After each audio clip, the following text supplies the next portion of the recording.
Hello, everyone, and welcome to Season 4, Episode 18 of History's Greatest Idiots, the show where we look back through all of human history and give you examples of absolute, unquestionable stupidity that humans have committed, and hopefully you can take lessons from these people's mistakes and never repeat them again. But who are we kidding? We're humans.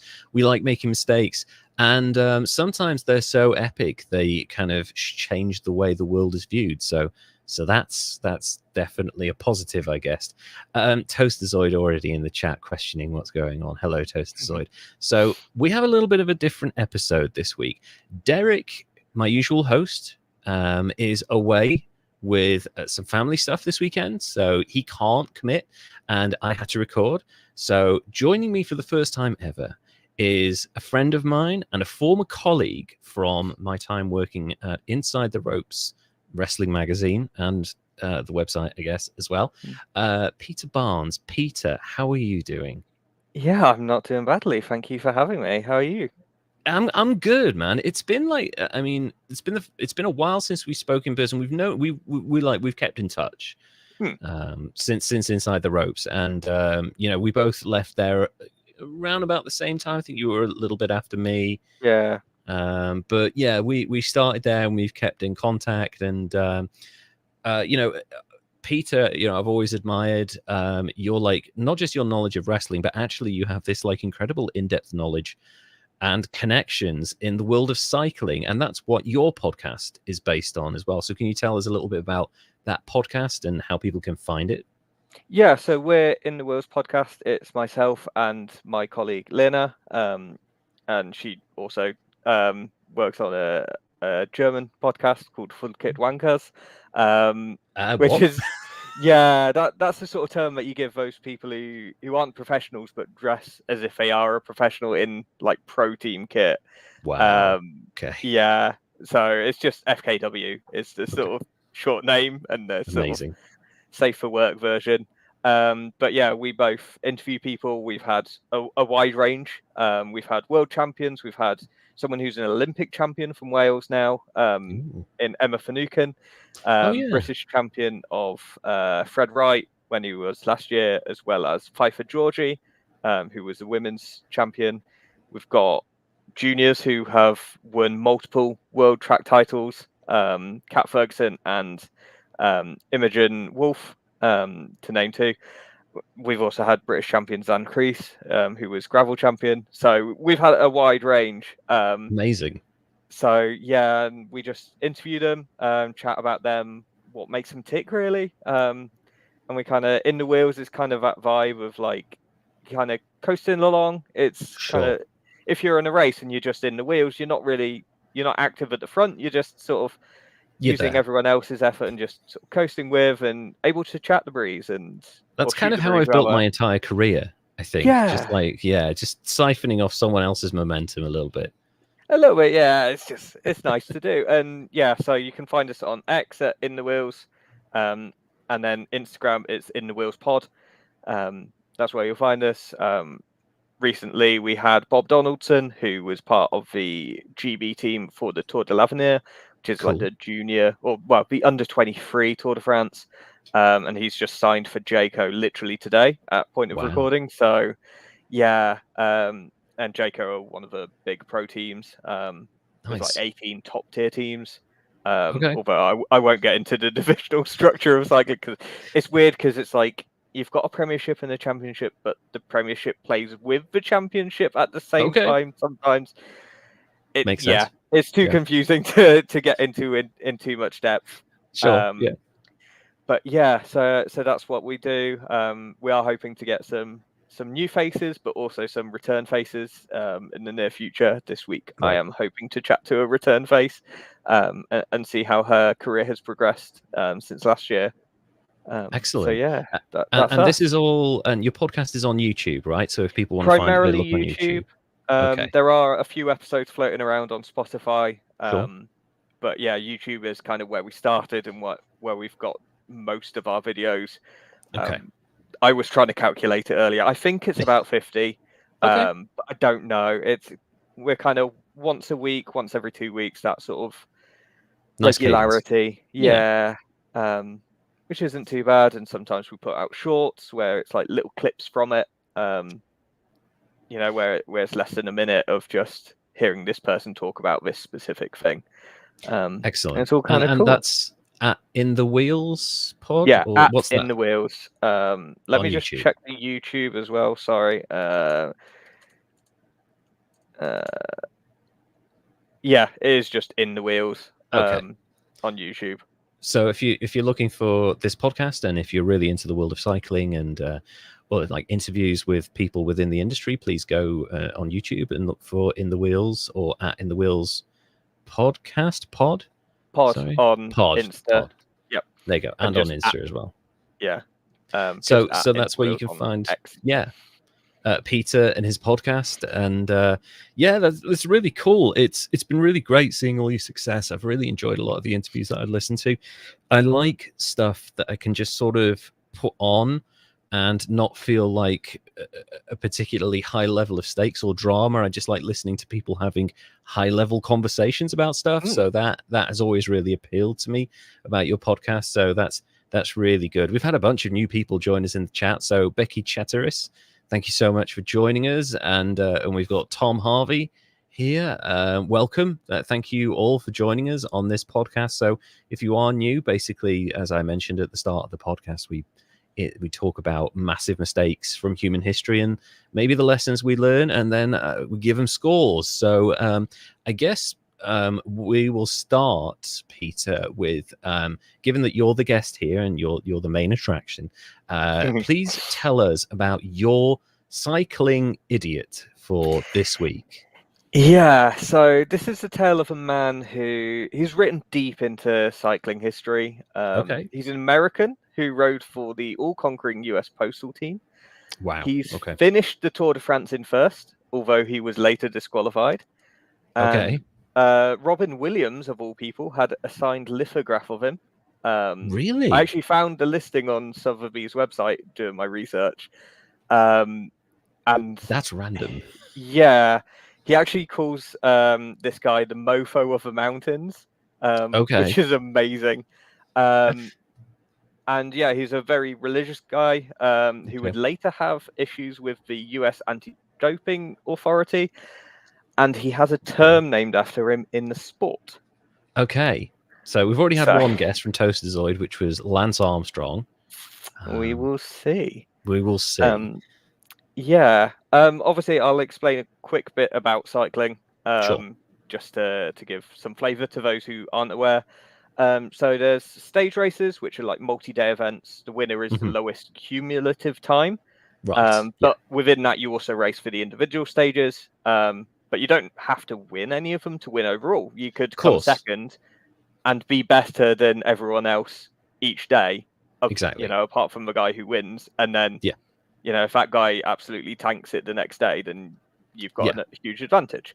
So pacing yourself is really important in these events, obviously. Yeah, pacing. You've got to kind of always be switched on if you're racing for the overall. Some people just race for the individual stages. Mark Cavendish, you know, my absolute idol, who this year broke the Tour de France record for individual stage wins. Like, he would never win the Tour de France because he...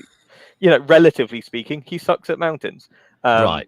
So he would try and always go for the flats, basically. Yeah, he would win the sprint stages because he's great at being in those wheels and making those split-second decisions.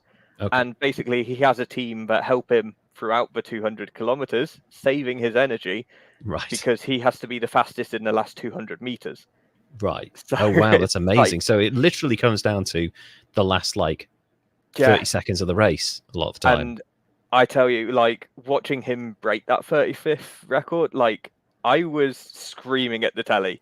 And, like, every movement, like, anytime someone near him braked, like, I was going through it because I was like, high drama. That could be a crash. That could be, you know, him out of position. You know, Right. if you're 20 wheels back, you're nowhere. And you've got to be, and that's the whole point of a team, is keeping you towards the front. And teamwork is a huge element in cycling. Mm-hmm. You know, and yeah, sorry, I've lost where I want because okay. I ad-libbed a little. You know, and so that's the stage racing, and the other version you is also what? have like you have individual time trials as part of that as well. So it's just you start on your own, and the fastest to the finish. You know, you're all timed, and the fastest time wins. I would imagine that's a very different kind of discipline, because obviously you're on your own, and like having the visual reference of people around you is going to give you some sort of a boost or something to aim for and strive for. But if you are like trying to keep time of everything and you've got no visual elements around you to prompt that, then that's going to be a really difficult discipline. Yeah, it can be. And some people really excel at that and some people don't. And the best Tour de France riders, they have to be good at mountains, but good at time trials. Right. And, yeah, exactly. You know, you get people like, I think someone shared a photo of Frank Schleck.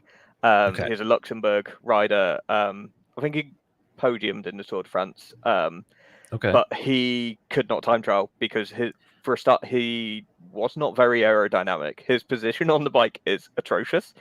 Obviously, it still put like minutes into me, but relatively speaking, his position is horrendous. Which meant he'd have to attack in the mountains, but then it opens him up for counterattacks and things like that. Okay. And just you think someone from Luxembourg would be good at time trials, given that there's basically nobody there? You'd think they'd be used to cycling by themselves. But so it's a real mix. But you know, it's just whoever is the fastest on that day wins. Sure, of course. And obviously there is a rather huge elephant in the room that's quite tablet shaped. You know, doping is in the sport. I was going to ask you. It definitely was in the sport. Sure. I think you cannot say it's 100% not there. People still get pinged for tests, so it has to be there on some level. I was going to. What my question was going to be, because obviously things have changed. Cycling had a reputation for basically like 30 years of being like one of, if not the dirtiest sports in the world, alongside a few other candidates. But would you say that A, that was fair, and B, it is much better than it used to be now? I don't know. Like, how many of them are doping is the question. If someone got caught for doping, I wouldn't be surprised. Right. I'm kind of past that level of the sensationalism of it. I'm how could you cheat in this sport that has millions of dollars on the line? But then I don't think it's fair to say cycling is the dirtiest sport, because so many sports don't even bother checking. Like snooker football, is a weird one as well. Football doesn't check. The one that used to get me was snooker. Like the majority of snooker players would have like prescriptions that said they had a heart condition for beta blockers, so that they could take shots literally between heartbeats. And I was like, why is this not considered doping? And like all of a sudden you've got all these supposed top line athletes and they've all got heart conditions. Like, come on, you know? I'd say mud wrestling is the dirtiest. That's a cracker, Toasterzoid. Well done. I love that. So not quite the dirtiest, but I think the high profile nature of some of the doping scandals and the voraciousness of the press around it was always going to mean that it was like seen as being up there with other sports where maybe a blind eye is being turned. Yeah, I certainly think in other sports blind eyes are being turned for sure. And some of them are more individual, like cycling is a team sport. So sometimes for doping to happen, you need a whole team behind it. Oh yeah, as well. Like it's a mechanism. So, basically, it can't happen in a vacuum, I would argue. But I think that's a whole like, other can of worms to open on another day. I think when some of the stories come out about the doping scandals and just how some of them took place, when you've got things like strange packages being delivered and it's very like cloak and dagger sometimes and very odd. And I think that like strange, how did that happen really in a package like that? Like, how did, and this person admitted it, like that element of the strangeness and the stupidity kind of probably played into it a little bit. Whereas, like, you know, Ben Johnson was caught with steroids after he won the Olympics, and like that was done. It's like, oh, okay, he's been injecting himself in the bum, that's fine. But like, if someone found out that, like, oh yeah, he showed up in like a parka with like a hat on, and there was a package underneath the phone booth, and like he put an X on a phone box and like picked up the packages, like if it had been a bit more cloak and dagger, then probably people would have paid more attention to it. Because there's some of that element sometimes in cycling, I guess it gets more attention for that. Yeah, for sure. Yes, was that Sochi?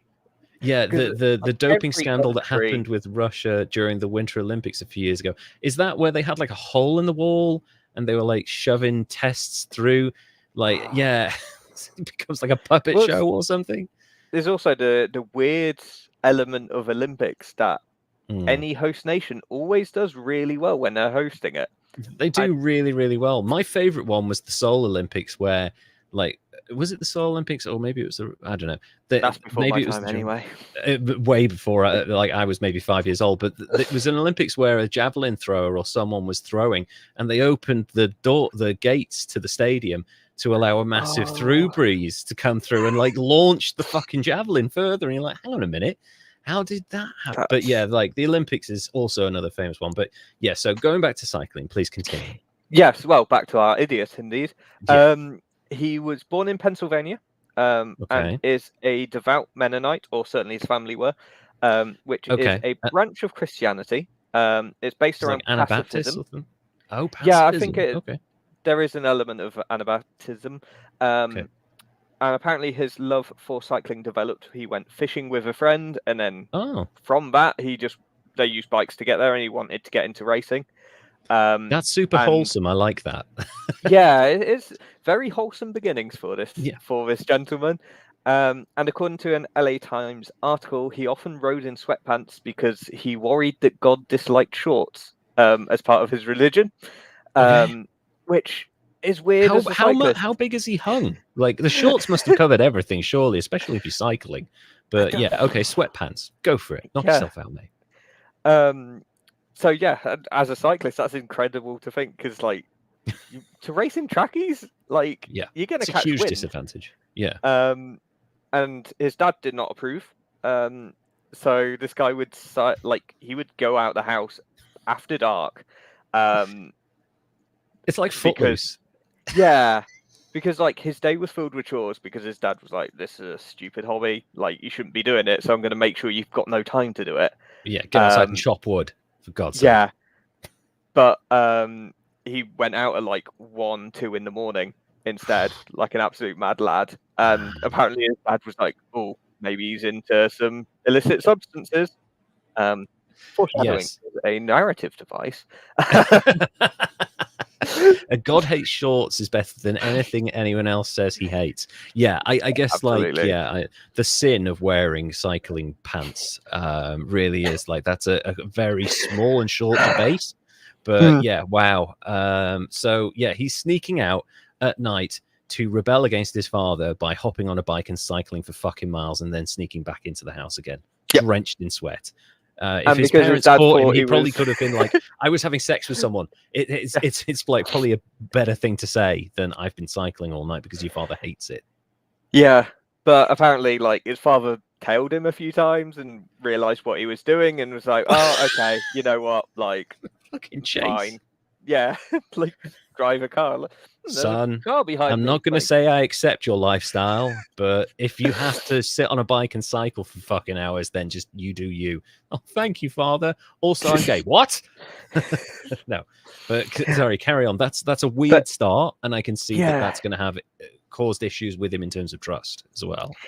Yes, but he got into mountain biking, he told his friends that he'd one day win the Tour de France. Okay. Which again is a nice bit of foreshadowing, mind you.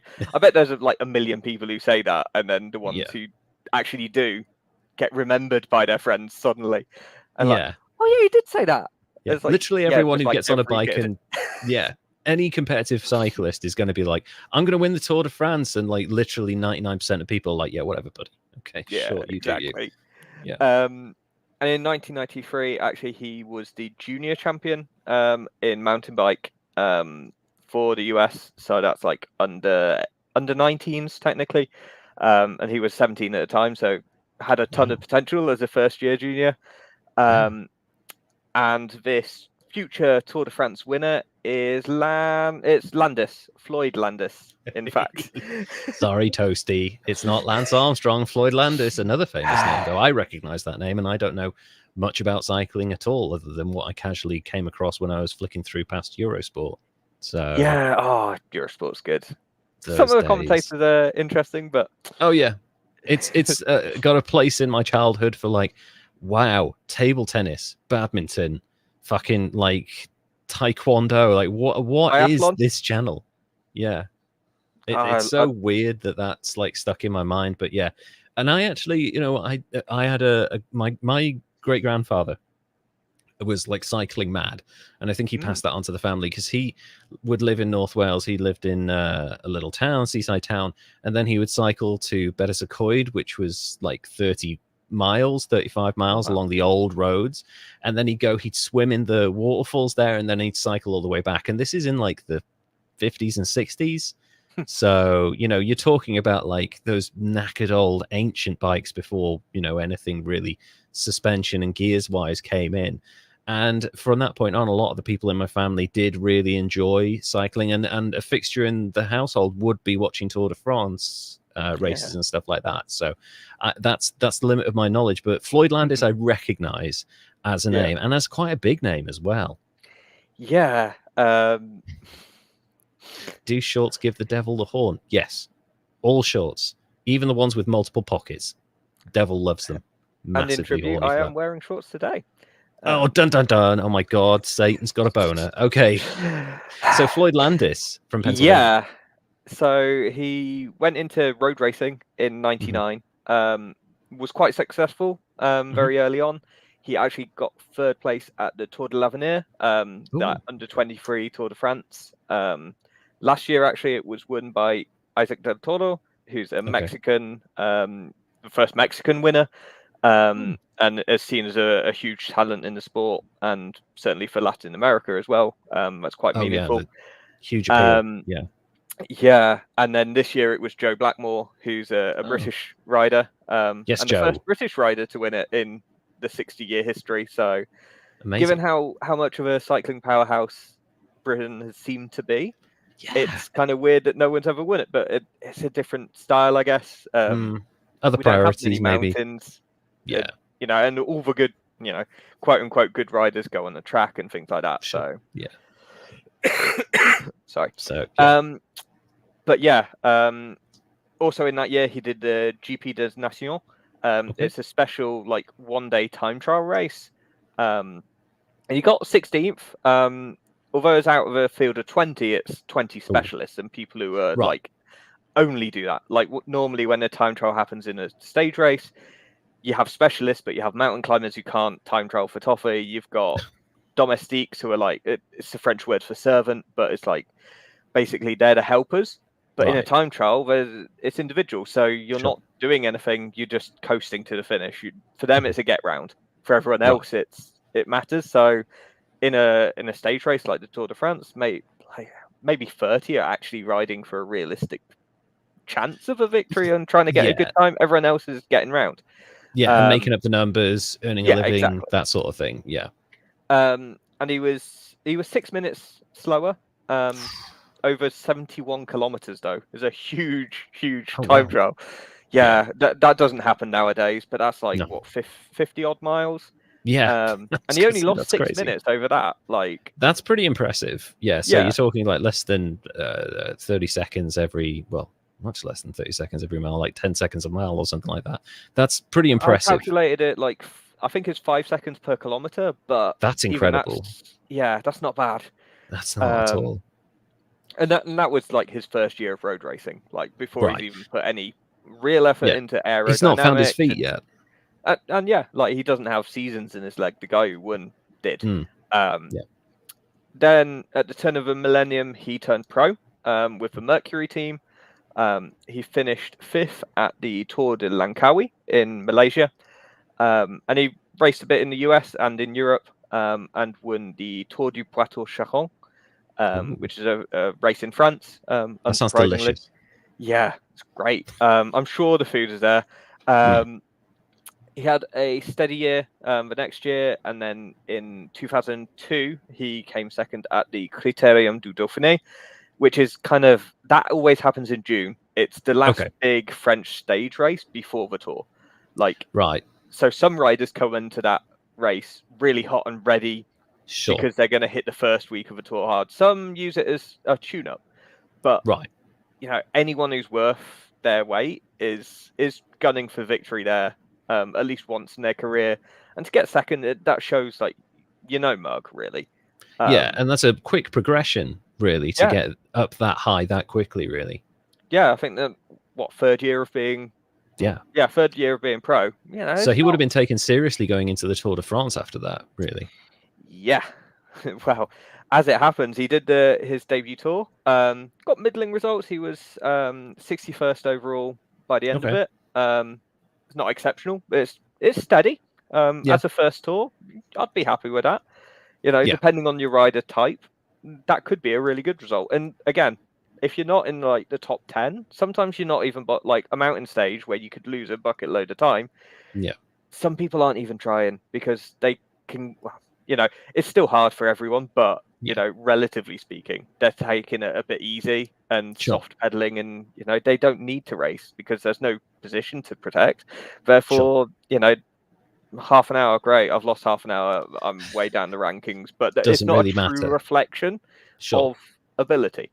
So 61st is all right. It's a good start.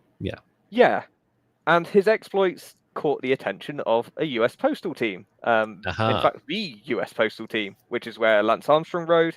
And their transfer policy, certainly at the time, was they would sign top talents and anyone who seemed like they could challenge Lance in the Tour. If you've got a rival, sign them and they can't beat you. That's actually a very smart tactic, and also then you're building up a very strong team around you as well to propel your superstar up the track. So if he's surrounded by quality, if your superstar fails, you've got other people. It's very smart. Roberto Heras was in fact I don't know, a victim, beneficiary, I don't know, but that happened to him. In 1999 he was 5th in the Tour and won the Vuelta a España, which is it's the same as the Tour in terms of length. It's 21 stages, but it's in Spain, slightly later in the year, less prestigious, therefore, again, relatively speaking, easier. That doesn't mean it's easy, it's just easier. It's just not quite the top level of competition. Exactly. And in his first year with US Postal, he was mainly a domestique role. He'd do all the grunt work, save the leaders' energy, so the leaders could ride to their best. He was 77th in the Tour that year, but if your leader gets the overall win, it literally does not matter where you came. If you were 77th, 142nd, you could be anywhere. If your leader wins, great, you've done a good job. And it boosts your profile immensely as a result, even if you are low down the pack. So that's a huge benefit to him as well. Yeah, exactly. So next year, so we're in 2004 now. Wow. He won the Volta ao Algarve, which is a race in Portugal in February. He also got some top 10s, and again, steady results that are showing his promise. He came back to the Tour and got 23rd, and that was actually the Tour that Robin Williams christened him the Mofo of the Mountains, because he was dominating those climbs and helping Lance hugely. He was kind of doing all the pacing and then dropping off when he when he was finished and Lance could launch. Right, he so could kind of drop clearing off a and, path for him almost. yeah, and catching any other riders that needed to be caught and just Right. breaking the will of the others behind, going, oh my God, he's going so fast. I can't cope with this pace. I better knock it off. And then Lance goes flying through. That's very smart as a tactic. Yeah. And as a domestique who's not racing for the overall, you could absolutely bury yourself on a climb with 5 kilometers till the finish. Yeah. And walk it, because it literally does not matter at that stage. Yeah. And you've used all your energy, and everyone else is having to use all theirs to keep up, and then you just stop. And you know, your rider is kind of controlling that pace and, you know, shouting to speed up or slow down. Sure. So, very smart tactic. Yeah. Yeah. And cycling is this kind of weird kind of mix of, it's a team sport, but it's won by individuals. And it's like but you cannot win it without a team. Yeah, and I guess like the dynamics of the team are super important, but you always need to have those like special characters like Mark Cavendish, like Lance Armstrong, and all these people who are the main focus of the team, but they need to be surrounded by the right kind of people that will do the right jobs at the right time. So yeah, it's funny because the individuals in cycling outside of, you know, the kind of the high level, bottom of the funnel kind of level of knowledge that you guys have in the sport, for people outside the sport, I guess you hear the names of the teams. You don't necessarily hear about the teams in the same way that you would hear about a championship team like, say, Man City or Chicago Bulls or whatever it is, where you know, like, oh, this individual player has this specific role and this is how they've contributed. Whereas in cycling, it's like you might hear Lance Armstrong. You don't necessarily hear about the other members of the team and what role they've played in that win. Yeah, so, exactly. And like, you made me think of something. Like, the best rider you've probably never heard of is Michael Mørkøv. He's a Danish guy, and his role is a lead out, which is the guy who basically, he worked with Cav a lot, and he would sit. He was the person who did the kind of 500 meters to 200 meters to go, and got the pace up so that Cav could launch. And I see. When you've got a partnership that strong, you know where he's going, and you trust that you don't even have to focus on anything else. You focus on his back wheel and staying on that back wheel, and when he moves, you move with him. You just launch, yeah. And when it's 200 to go, you know to go. And like, honestly, if you were building a sprint team, and, you know, this is probably 5 years ago because he's retiring, like, this is his final season. But 5 years ago, if you're building a team, and you need a sprinter, Mørkøv should be the first person you buy before you get any sprinter, because you need that setup, because that's how good he is, and he's worth paying top dollar for, regardless of what sprinter you get. See, that's really interesting. You know, we often don't, like, people outside of the focus of cycling often don't hear about stuff like this, but the tactical advantage that gives you and like the insight, it's really interesting, and the psychology that goes into it as well is really interesting. It sounds like the Floyd Landis is being used at this point as like an intimidation tactic to a certain extent for Lance Armstrong, and that's his whole mountain train. They actually had it. I can't remember if they called it the mountain train, but it's like, it's basically like all his lieutenants or lieutenants, depending on where you're from, like all of them, you'd ride with like 5 riders, and then they'd peel off in turn when they've finished. And if you're riding for another team, like Jan Ulrich riding for T-Mobile, like, and you see that Lance has got 4 lieutenants with him, and you've got Andy Clauden, and that's it. You know, one rider to help you, and then, you know, one of theirs peels off, and they've still got 3 to go. And if your rider peels off, that's it. It's you on your own, and you've got no help.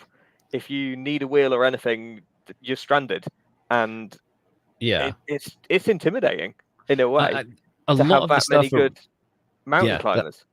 I think a lot of the stuff around the that team, the US Postal Service at this point in time, a lot of it was very intimidating, knowing what we know about Lance Armstrong's behavior after the fact. Intimidation is a very big part of his kind of within the sport aura, I guess. It's part of his mythos. Yeah, everyone knew how powerful he was, and everyone knew what he could do to them away from the track and on the track as well.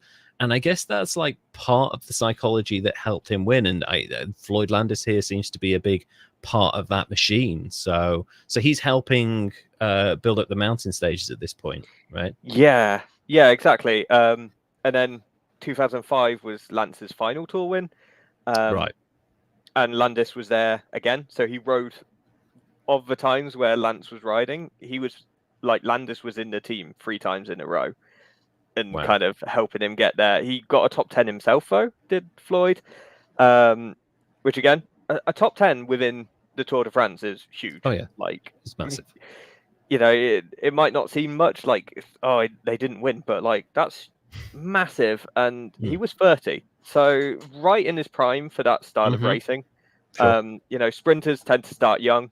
GC riders, which is like the ones going for the Tour, like their prime is sort of 28 to 32, that sort of area, because it takes time to develop that experience, the sort of skills really to ride that, and also I guess the mental capacity to just always be switched on every single day. You can't afford a bad day, because if you have a bad day, you lose masses of time.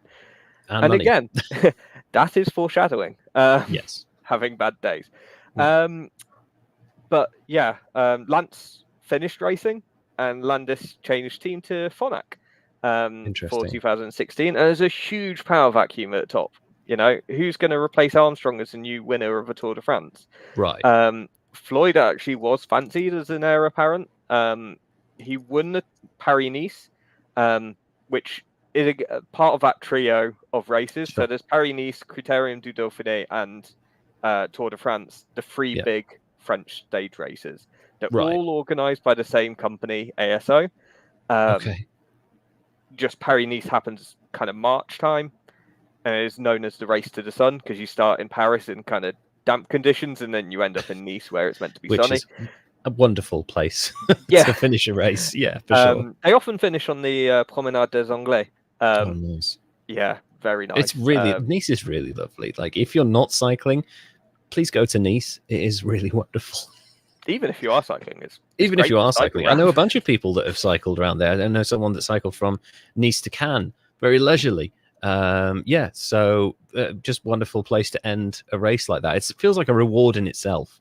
Like, you started in Paris in the shit weather and you end in Nice right by the beautiful coast. That's wonderful.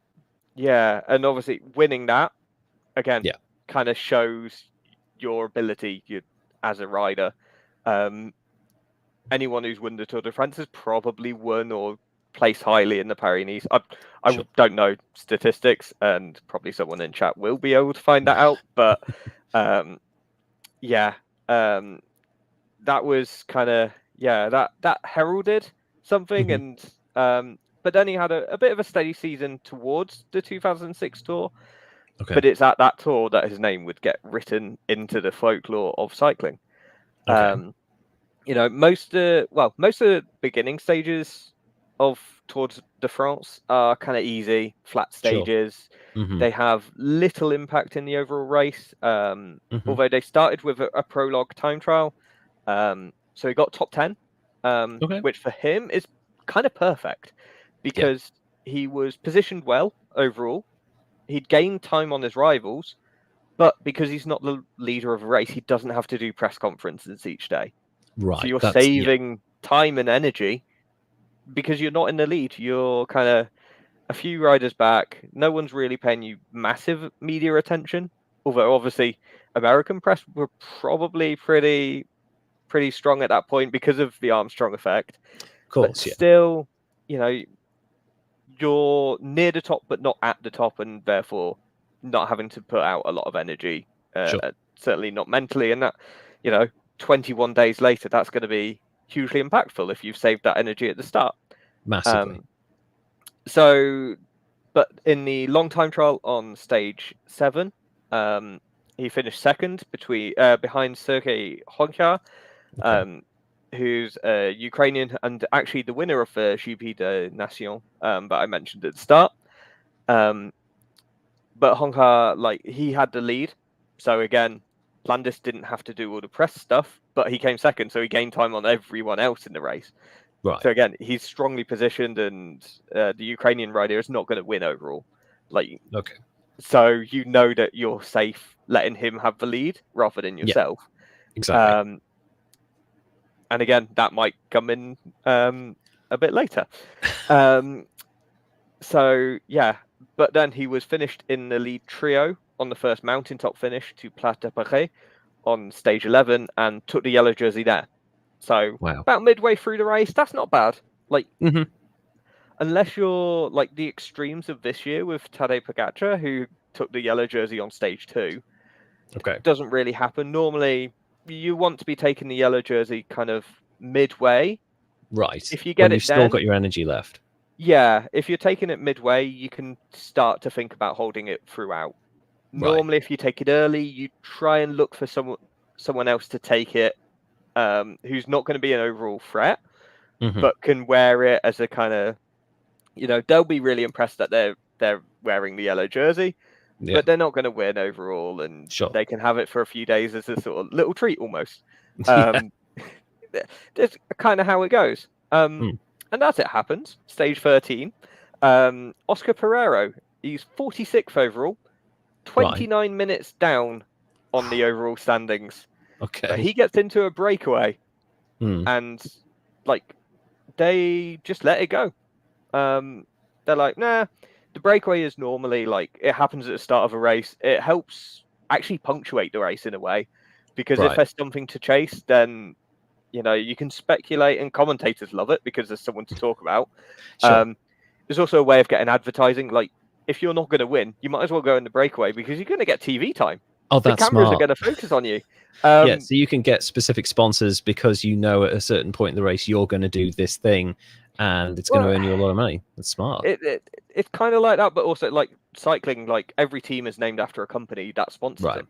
So if you're getting that company spoken about, that's better for them. So you go, oh, there's a Cofidis rider out the front. Oh, let's talk about Cofidis for a bit.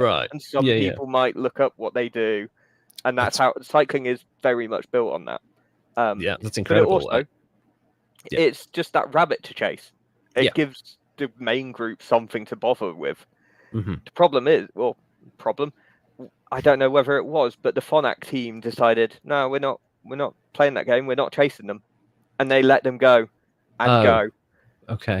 And they took 30 minutes.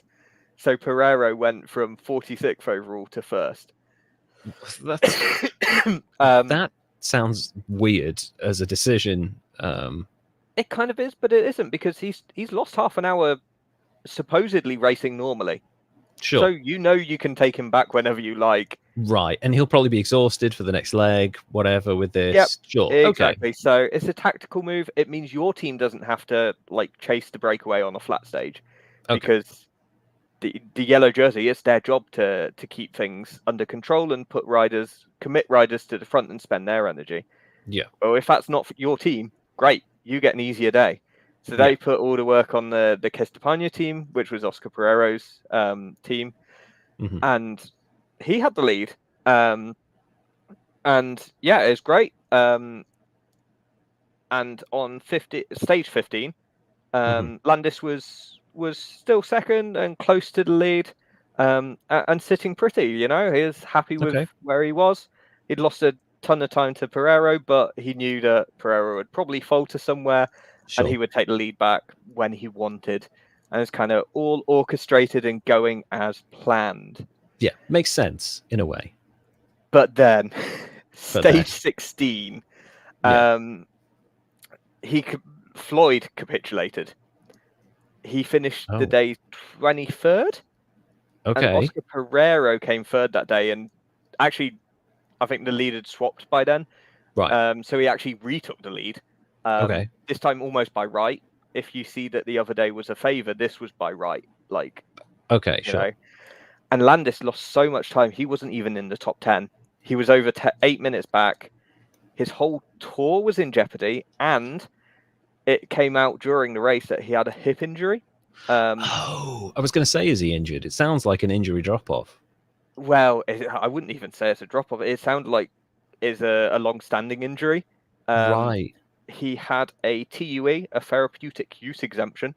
So he was allowed to take cortisone. It's a controlled substance rather than a banned substance. Because he had the TUE, he was allowed to take it. Sure. But it turns out that Floyd Landis has osteonecrosis. Ooh. Yes, and he described it thusly. It's bad, it's grinding, it's bone rubbing on bone. Sometimes it's a sharp pain, and when I pedal and walk, it comes and goes, but mostly it's an ache, like an arthritic pain. It aches down my leg into my knee, and the morning is the best time where it doesn't hurt too much, but when I walk, it hurts. When I ride, it hurts. Most of the time, it doesn't keep me awake, but there are nights that it does.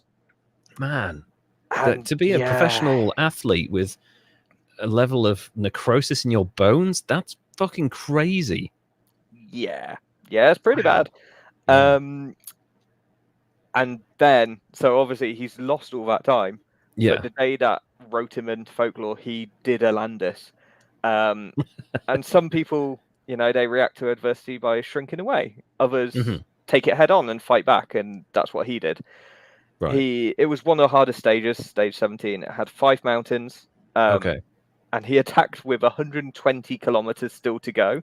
What? Which is, so again, the sort of overall rider mindset is defensive generally. Sure, like if you see a day with 5 climbs, you're like, okay, I'm going to burn these riders on this climb, these riders on this climb, and then I'm going to want maybe 2 or 3 for the final climb, and then I'll launch with like a kilometer to go or something. Really short, where if it goes wrong, I don't lose too badly. Like if I go into the red too much, I'm fine. But then if I can put my opponents into red, I can still gain time on them, and I'll get 20 seconds maybe. Exactly. It's not a massive gap. 120k to go, which I didn't bother calculating in miles. I think it's about 90. Is it 90? It's about 90 something miles. Yeah. That's so fucking insane. He had the best part of 100 miles to go. Why? Why did he do that? Partly he didn't really have a team that could support riding aggressively all day. So he just went, I've got 8 minutes to claim back somehow. I'm just going to go. And wouldn't you do that with maybe 30 miles to go, 20 miles to go, like 8 minutes? Surely you can make it up in that time, but 100 fucking miles. Yeah. With 5 mountains in front of you. Yeah, I guess you think maybe they'll be surprised and not race as, they'll let me go for a bit, because I've just had a bad day. I'm probably going to have another bad day. I'm not going to recover that well. Yeah. But yeah, he won the stage, and he was over 5 minutes ahead of the second place guy, Carlos Sastre, who went on to win in 2008. He won that tour. Pereiro came 7 minutes down. And after everything had happened, Floyd was 30 seconds back in the overall. That's insane. Yeah.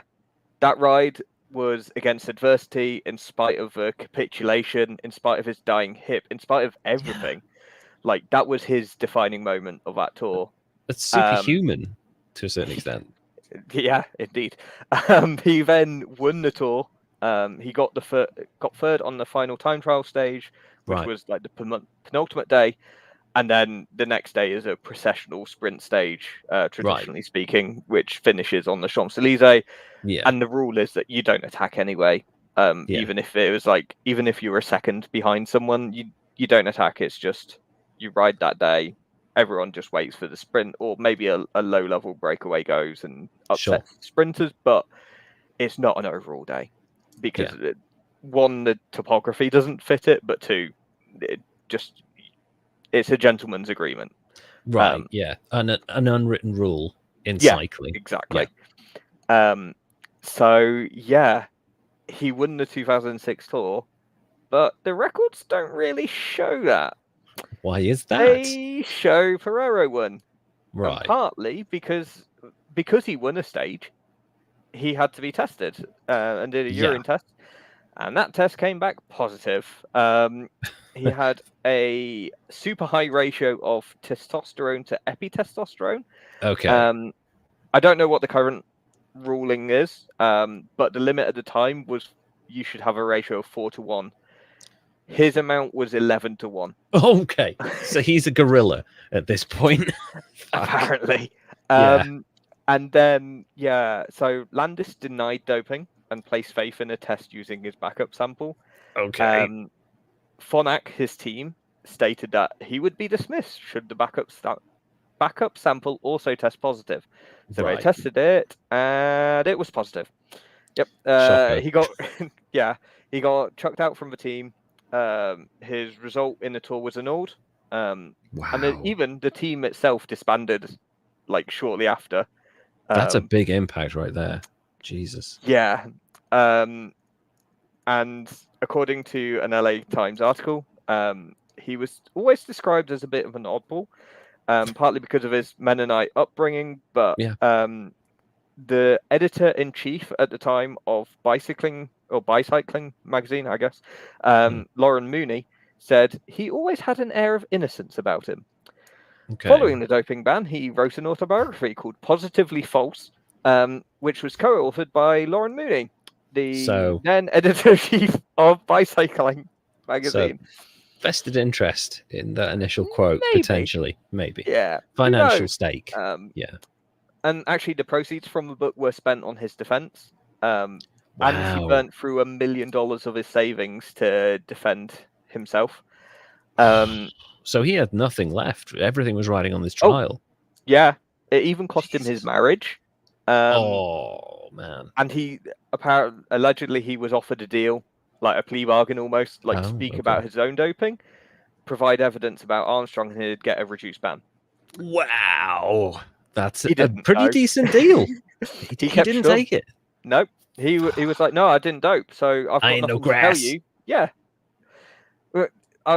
His defense was, I didn't dope, therefore, like, what do I gain out of this? It's not much of a defense, really. Yeah. But people were like, well, he's burnt through $1 million in savings. Like, why would you do that if you knew you doped? Like, ego. Yeah. But yeah, he served his ban, which was 2 years, returned to cycling in That's actually not too bad. No. You could, if you get caught young enough, I suppose. Yeah. Which is not the message I want people to take. No. But... If you're going to dope young. No, that's not the message we're sending. But he returned with the Ouch powered by Maxis team. Because, again, named after sponsors. And he got middling results because the races, and I quote, were not long enough or tough enough, and I need European racing. Okay, mate, your hip is destroying itself. I don't think you need European racing at this point, particularly if they're 100 miles and you're trying to blast through them.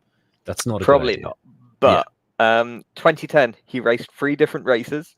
And see if you notice anything about them that Floyd, who needs long, tough, and European races, race 1 was the Tour of a Battenkill in Washington County. Oh, okay. Race 2, Nevada City Classic. Jesus. And then race 3 was the Tour of Southland, which features stages such as Invercargill to Tutapere. So Death Valley wasn't an option for him, sadly, this time round. No. Jesus. But yeah, he wanted European racing and got none of it. He got US and New Zealand racing. Wow. So great job, Floyd. But once he retired, there was one final turn that his career took. He spoke with the US ADA, the anti-doping authority, and he provided evidence on Lance Armstrong. And there's actually a 41-page affidavit that took down Lance. Many riders spoke out, some under apparent anonymity, but like you could match up races. Like they'll talk about, I've been racing in Spain and then I went to this race in France, and you just match up results and. It's easy to find out who it is, basically. There's no anonymizing that kind of schedule. If you had the time, you could probably work it out. But I do remember where I was when all these affidavits came out. Wow. And actually, some of those who spoke out, most of them got like a 6-month sentence that was served in the off season. So you're not missing anything. No, it's time served at that point. Yeah. But then that was what they had to do to get Lance. Yeah. To get all these people speaking out to make it incontrovertible. Yeah. and this is actually part of the testimony that I'm going to read out. Go for it. I just need to find the right page again. So this is actually quite early. In the 41 pages, he says, I signed a contract with Tailwind in 2001 to become a member of the US Postal team, to race with the team throughout 2002. When I signed the contract, I was excited to be on the team and riding with Lance Armstrong, who was a celebrity in cycling. When I joined the USPS team, I was aware of the existence of doping in professional cycling from my prior experiences in professional cycling. Sure. In or around late 2001, after the season had ended, I had a discussion with Johan Brunel, who was the managing director of the team, at a team training camp in Austin, Texas, regarding of what would be expected of me as a team member with regard to the use of performance-enhancing drugs. When I inquired explicitly about the topic, he advised me that when the time came and I needed a little help, he would tell me what to do and how to do it. Okay, that's not the kind of response you want from someone who's trying to be ambiguous about this. Like, so should I be taking drugs? When you need to know, you'll know. It's like, okay, can you, like, that's fucking insane to me. Sorry, please carry on. That is all good. And then, yeah, on or around June 2002, at the end of the Dauphiné Libre, and prior to the Tour de France, he was approached by Mr. Brunel in his hotel in Grenoble. And in that meeting, he was told that, and quoting Floyd here, when I arrived in St. Moritz, Switzerland, Lance Armstrong would give me some testosterone patches, and that team advisor and Italian physician, Dr. Michele Ferrari, Dr. Ferrari, who is very well known by this stage, would help me extract a half-liter of blood to be reinfused during the Tour de France. The blood doping thing, okay. Yeah, and it later goes on to discuss how he spoke with Lance on a training ride about blood doping and how he was like, oh no, you should be on EPO, which is erythropoietin, I think. Basically, it helps you recover super quick. So certainly in that era, like 2006-ish, like that riders would struggle on the mountain and then almost like Lazarus resurrect from absolute hell and be back at the front, and you're like, where did you come from? And it's they're just chill at the back for a bit, get their breath back, and then go again. It doesn't make any sense, even for professional cyclists. Oh, that's always a tell when you're watching cycling. If a commentator's like, this is unbelievable, especially if it's a former pro, if they're saying it's hardly believable and so incredible, you're like, okay, here's a little red flag that's being raised. Yeah, but they can't legally say anything. Yeah, they can't literally go, this is unbelievable, and I don't mean this in a hyperbolic way. I literally do not believe this is happening or should be happening at all. So that's something I try and watch out for. If they've got suspicions. And actually, then that's former rider Sean Kelly, who's on Eurosport commentary even now, he was saying some things that I couldn't quite make out, but apparently were saying that like all these tough races actually encourages people to turn to assistance. Sure. And that, you know, if it's found, I'm not going to be surprised by this stage. I've watched cycling for long enough that things don't shock me anymore. So it is what it is. Unfortunately, you just don't know who, so you have to go in and watch it. And almost, I watch it like wrestling in a way. That honestly, if someone's cheating or not, I You're care, sort of ambivalent to it. I'm watching it for the narrative of how the race plays out. Yeah, and you know, kind of taking wrestling where we know it's fixed, but you still watch the narrative because they're still trying to tell a story. It's just cycling's meant to be a bit more performance based and meritocratic story, but there's still stories to learn and be told, and that's exciting, whether it's assisted or not.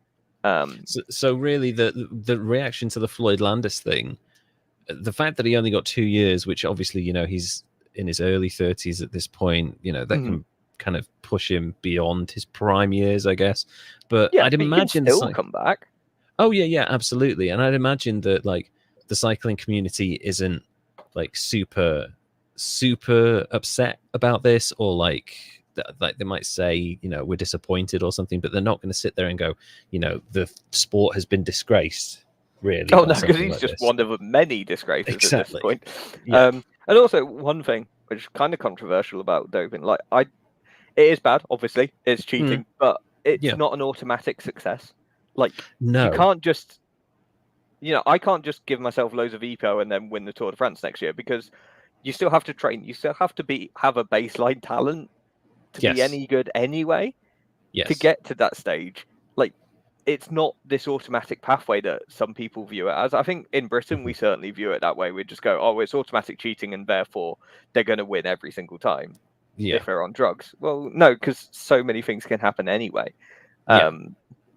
An But advantage obviously is we only don't an want it in the advantage sport. if, yeah, it's only worthwhile if someone else has a bad day, or if somebody else hasn't gone above and beyond. It's funny because it just immediately reminded me. So I'm currently midway through having a course of vitamin D12, iron, and vitamin D injections, because I've like my Crohn's has become so bad that like they're like, we need to give you a course of these injections.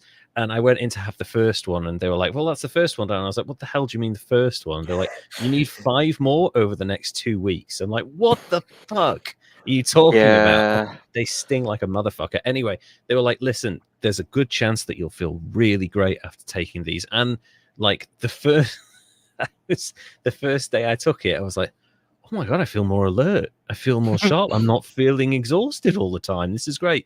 Next day, I was completely fucked again. So, and I went into them and I was like, is it the case that maybe after the full course of the treatment, I'll feel normal again? And the nurse was very honest with him. She was like, listen, you're never going to feel like a normal human being again. Okay, I want you to get that out of your head. You have Crohn's disease, and we are having to give you this because you aren't absorbing anything from the food that you're taking. So, and I take a load of supplements. So, like the idea that you can just have an injection and immediately get better and it's not that simple. There are far more complicated elements involved, and like you say, with doping, it's the same thing with steroid use to gain muscle mass or to improve performance. You have to be a monster in the gym to feel the benefits of steroids to begin with. You have to be lifting, you have to be putting in the work, you have to be eating 6, 7, 8 meals a day to fuel yourself in the gym. You have to recover, you have to sleep well, you have to have massages, you have to do all of these things to recover. So it's not just a quick, it's not just a side route to an easy win. Like you say, the top line people cheat because it's like an incremental advantage. It's not like, oh my God, you're 50% better than everyone around you. No, you may be like 1 or 2% better or something. Like it's not a massive thing. If you look at times, like between the winner of a Tour de France and whoever comes last, like the time in percentage is tiny. It's kind of crazy. Like, and Mark Cavendish, I think, actually came last this year. He would still beat most people on a climb, and he's not a climber because he's not meant to be. But he would still thrash all of us because that's how it is. You have to be such a high level. But yeah, so Landis, so did his career fizzle out, I guess? Yeah, he stopped racing after 2010. And yeah, he just that whole series of affidavits that he started, kind of thing, was what took down Lance. And yeah, he was the doping cheat who brought down Lance Armstrong. And yeah, it was a proper watershed moment, because I can still remember reading them, because I was in Germany at the time. I remember reading them on my bed, just looking them all up, and they were heavily redacted at the time. Sure. But I also remember like listening to podcasts about it on the train going to like between cities, because it was huge news. And yeah, I think if he wasn't there speaking out about it, I'm not sure he would have, if I'm honest. That's a good point, because he's a big voice, right? And obviously there's a lot of other people that talk out, but then there's like the level of credibility and weight that someone can add to a discussion and to a prosecution.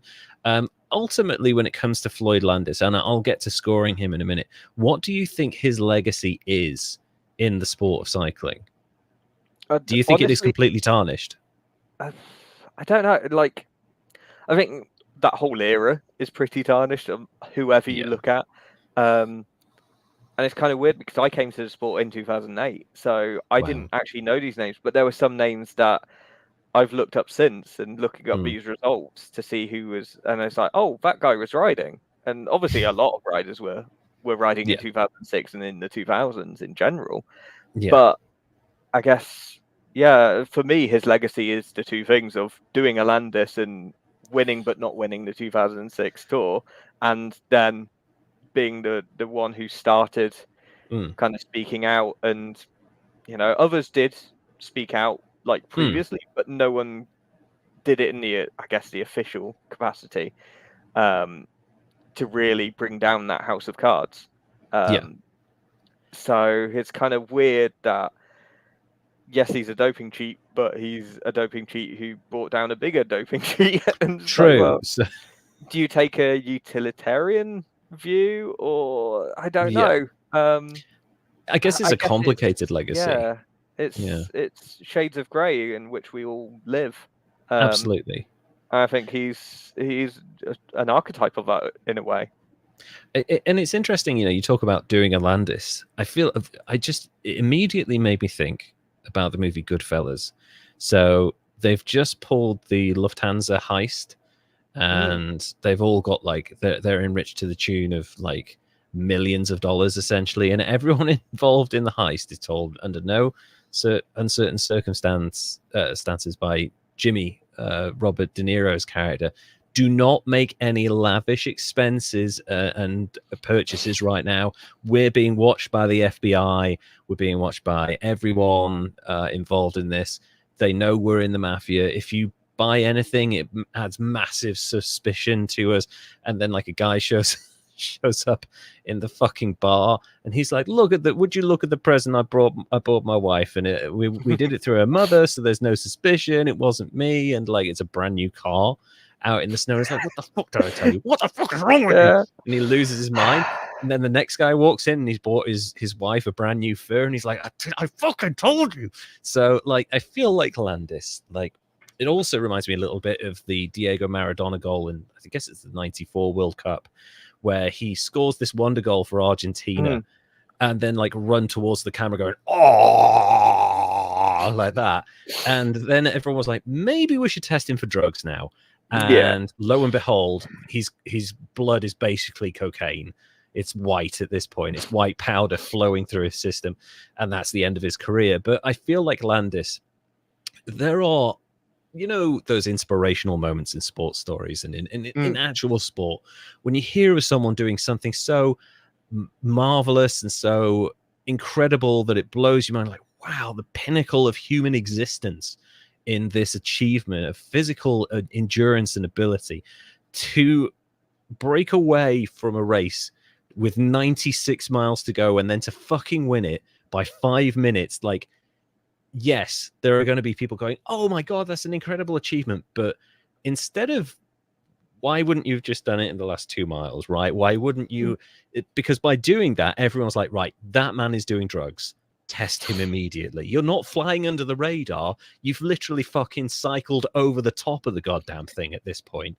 But then, because he lost so much time the day before, to me, it's like seeing that and going, well, I could just sort of shy away. No one would blame him if he just potted around France or even quit the race and went, well, my hips played up, I can't do it. But he went, no, how do I get back? What's my play here to get? And it's extreme. And there is a level of just, I guess, just having the sheer audacity to even think to try something the following day. And that's crazy. I think there is an element of, I guess, I don't want to, but you kind of have to hand it to him. I mean, it's one of those decisions that I think, because for me, that's the legacy right there, is this guy who, lose it. They make a bad decision. The team make a bad call. They lose 30 minutes. And instead of going, okay, maybe this year isn't my year. Maybe I come back next year. I take care of the injury. Maybe I look at some further treatment. We come back. We come up with a better game plan. Maybe I go for it next year. He's like, no, fuck it. And just like presses the venom button, boom, and he fucking explodes in size and races off. And it's just one of those moments where he obviously had a bunch of choices over what he could do. Like you say, he could have retired, he could have claimed his hip was hurting, he could have flown under the radar and continued to dope and maybe won the tour, maybe come second one year, maybe fifth, whatever, and like maybe always been in the conversation. He probably could have done that and gotten away with it, even with the heightened awareness of doping in cycling. But he just decided to do this thing which would immediately put huge amounts of suspicion on him. And that's like, I appreciate his involvement in bringing down Lance Armstrong in the way, because it did need to happen. Like that whole, because there was always this lingering thing in the air, like, how is this level of success possible, and why is he being such a prick about it? Like, that had to happen, that moment in cycling.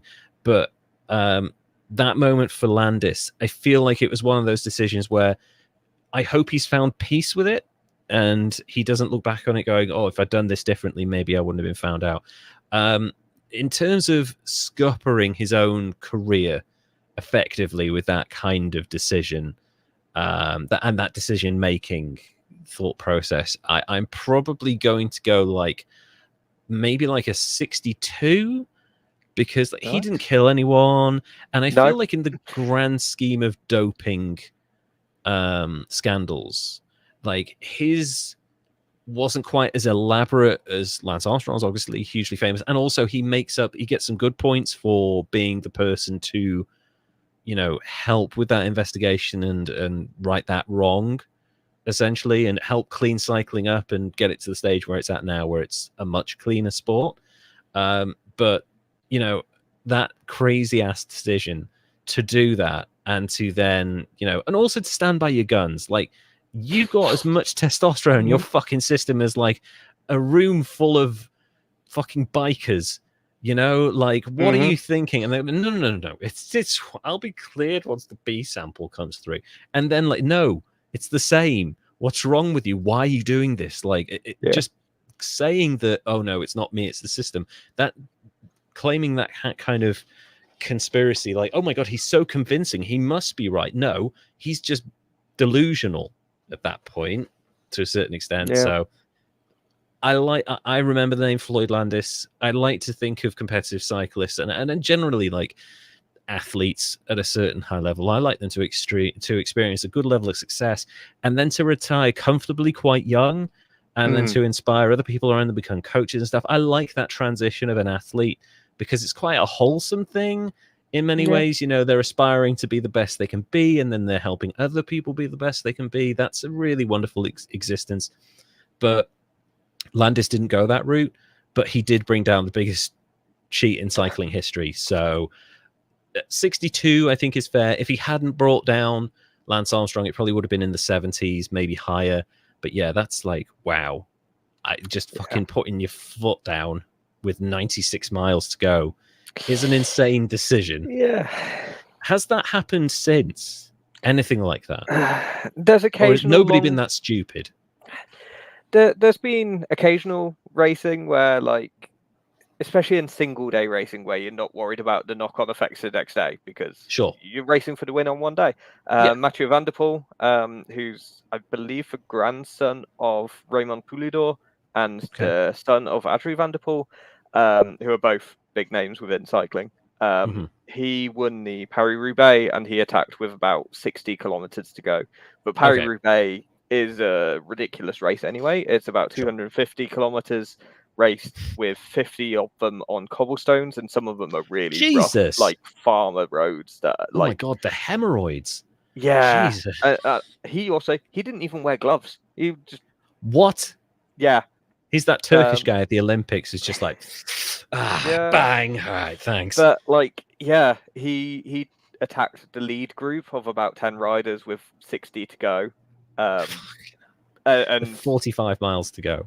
Yeah, and no one chased, or no one was able to chase him in a way. No, because it's on fucking cobblestones. Yeah, and like, he won that. But so it does happen occasionally, right? But not to that extent.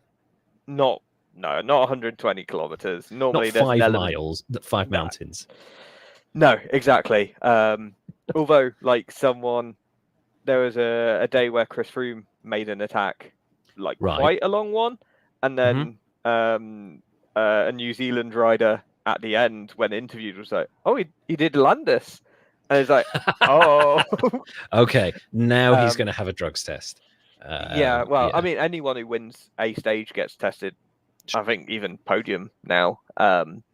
I think even at local level, like if I'd got a podium, I would have to, go to a van and pee in a bottle. Luckily, I was never that good, so Sure. Yeah. Being rubbish has its benefits. I didn't have a weird guy watching me. You can dope and never get tested. Yeah. Wait, that's not the message we want. No, that's not. No, but that was really fascinating, actually, hearing about cycling. Obviously, I'd heard the stories of doping and stuff, and like you say, largely compared to other sports, it probably gets more of a bad rap than it deserves.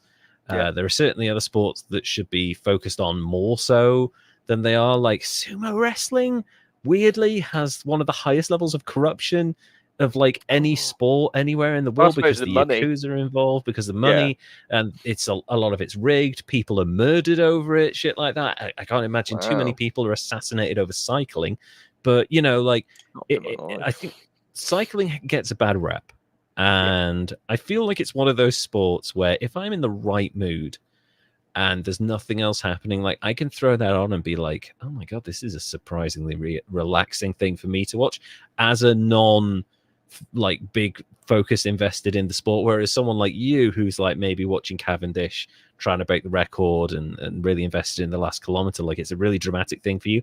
But for me, things like that, and like maybe even like golf and cricket and stuff, like I can sit back and be like, I can fucking feel my blood pressure plummeting while I'm watching this. Like it's quite a relaxing thing. It's always good to have on in the background in the day if you're doing stuff around the house and you've just got cycling going on, and then if you hear the commentators get excited, then you're like, oh, I better watch that.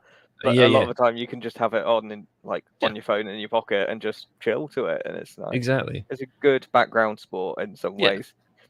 I like that. And thank you for giving me a whole new appreciation, not only of the sport, but also of like the level of tactics and teamwork and organization that go into it. Because obviously I knew that I was aware that there's probably tactics and teamwork and stuff, but the way you've described it there is very, very psychologically in depth, and the tactics for different stages and times of the race and stuff like that. That's really fascinating. And that's kind of part of the reason I enjoy wrestling as much as I do, because it's not really 100% about the end product. A lot of it is about what's going into the future of the product, where the storylines are going, what's going on behind the scenes, someone's career development, someone's character development. And that's what I've always appreciated about it. And thank you for giving me a whole new window onto the sport of cycling. And Floyd Landis, who gets a 62, which is a decent number for a cyclist. We'll come back to Lance Armstrong eventually, and I'm sure we will. Yeah, I may bring you back for that, because you've got a lot of information on that I'm sure other people won't have. But yeah, that's going to be a big long episode, and we'll save you up for that one. So from your story onto mine, now mine's a very different kind of idiocy. This is an idiocy that isn't, because Floyd Landis seems to be almost singular in his stupidity in that, because the team were very quick to disavow him. So like it seems to have been very few indicators of their involvement in the doping, although I'm sure they had suspicions. Maybe they knew something. Yeah, who knows? I don't want to comment for we don't want to say that they did. There's a chance that someone else somewhere knew, but it seems like Floyd Landis is like the central and core singular figure in this, whereas what I'm going to talk about does have a singular figure involved, but really it's more about like regulatory failure and possible like corruptions at various levels in the company. So I want to talk to you today about Yasuo Hamanaka and the Sumitomo Copper Scandal of 1996. Bear with me, this sounds like an after-school special, but I promise it's a little bit more interesting than that. So big shout out to the Shipping and Commodity Academy for this incredibly detailed article. I never thought I'd be like maybe Forbes or something like that. But the Shipping and Commodity Academy posted this really, really nice article, and it's summarized it very well for me. You don't hear enough about them, to be honest. No, I'm hearing it's more been a in the while. in the last couple of minutes they've come up quite a lot, but I haven't heard about them for a while. Yeah. I mean, I was obviously big into the Shipping and Commodity magazine when I was a kid, but now I've gotten back into it again as an adult. Anyway, in 1996, one of the biggest financial scandals in history rocked the copper market.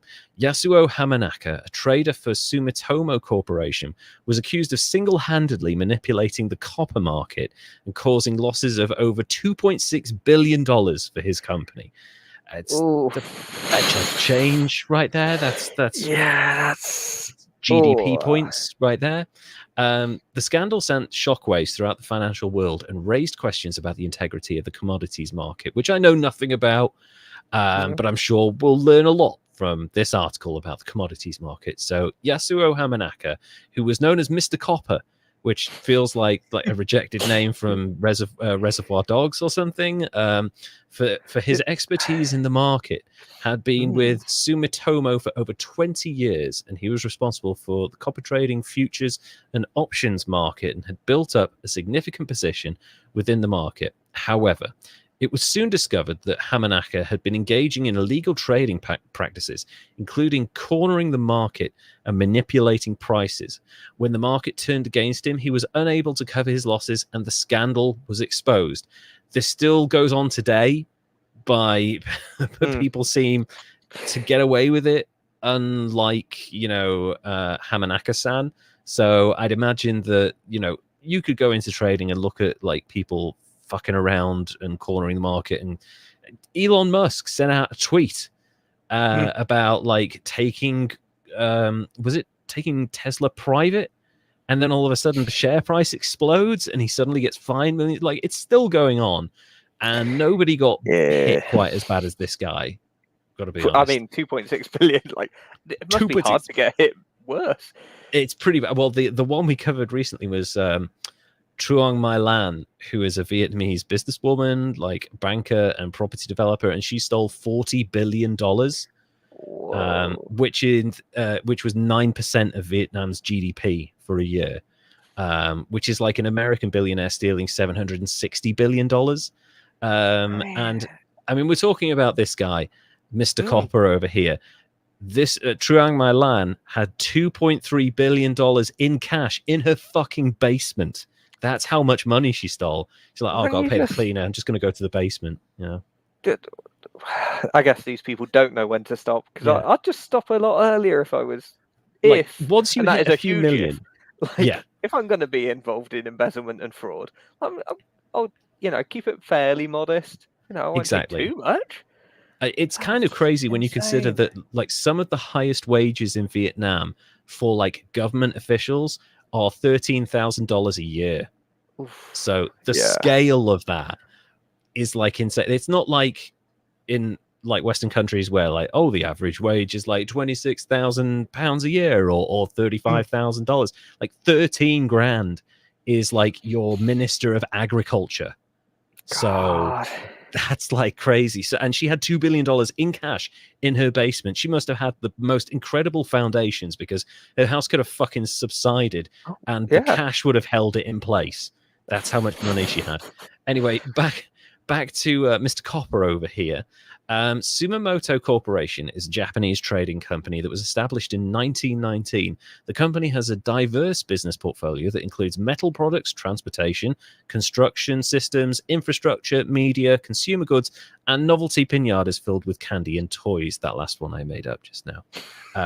It's one of Japan's largest trading companies and has a global presence with offices in more than 66 countries, one of them in Cardiff. Weirdly, but really? I guess it's because there's still mining operations in Wales to a small extent. So even there, it's they've still got a vested interest in it. Sumitomo Corporation has a long history of trading in metals, with copper being one of its key commodities.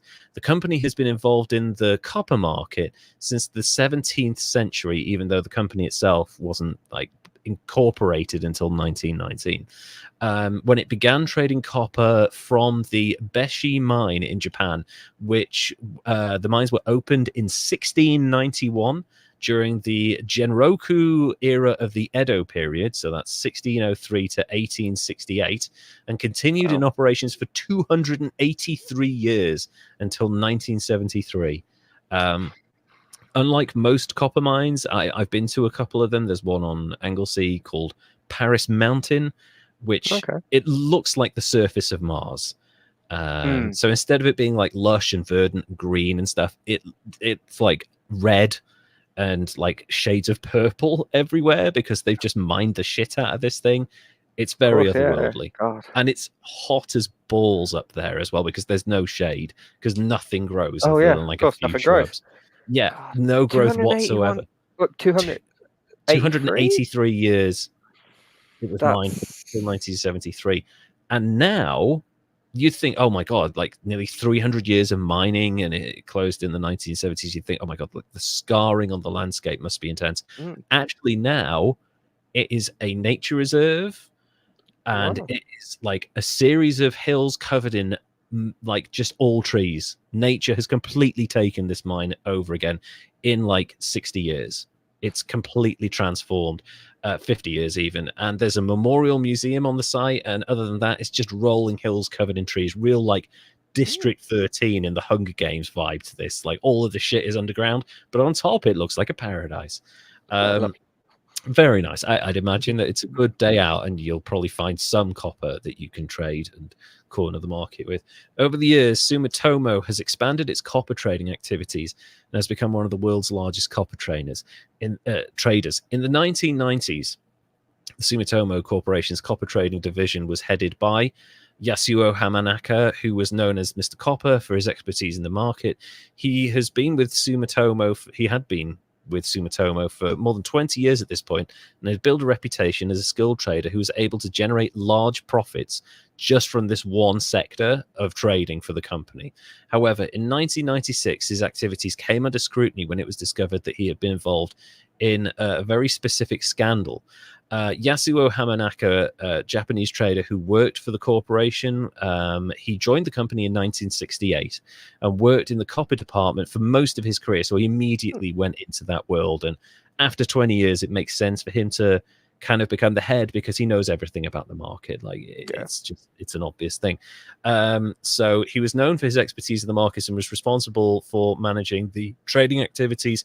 He was also known for his aggressive trading strategies and his ability to move the market with his trades, which is probably too much power for one person to have. But that's nothing new in the world of trading. I mean, Nick Leeson lost $2 billion in one day.